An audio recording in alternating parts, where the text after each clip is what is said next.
আম্মা, ভাইয়ের কথা খুব মনে পড়তেছে। ভাইয়ের লেগে আমারও অনেক খারাপ লাগতেছে। তুমি এনে কান্নাকাটি করো না, তাহলে মানুষজন জড়ো হয়ে যাবে। আমার তো জীবনটা কেন এমন হয়ে গেল। ও আম্মা, আমরা এখন কোন দিকে যাবো, কি করবো কাও না?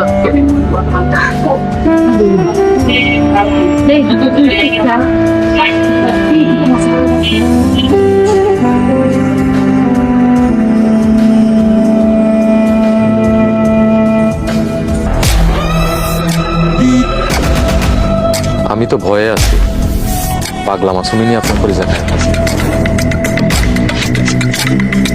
শামসু, তুই জানোস না ওই মাসুম রে কইরা দিছে?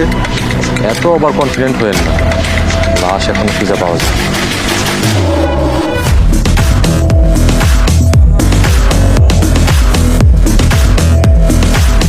আওয়াজ হনে না কই? পাগলা মাসুমের কলিজা কই?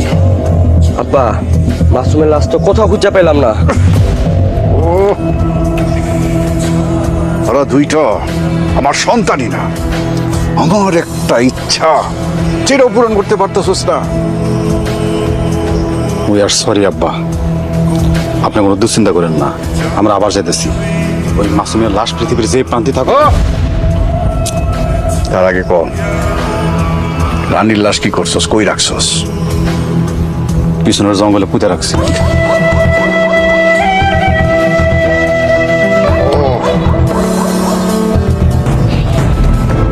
ভালো কাম করছস। এখন যা, আমার চোখের সামনে থেকে যা। মাসুমের কলিজা তোরা দুইটা মিলা না আনতে পারলে আমার সামনে আবি না। যা।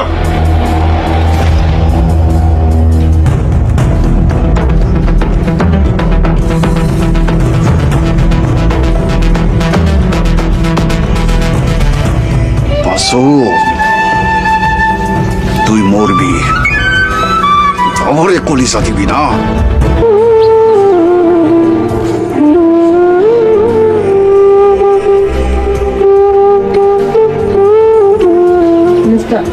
তার কাম পরীক্ষা রেজাল্ট দিই, কম্পিউটারের দোকানে যায় দেখতে। আচ্ছা জানো, ঘরে চল।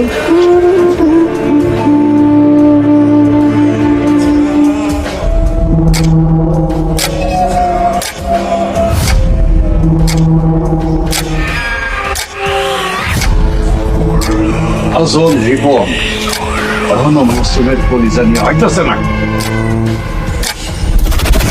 এই তো আইতেছে।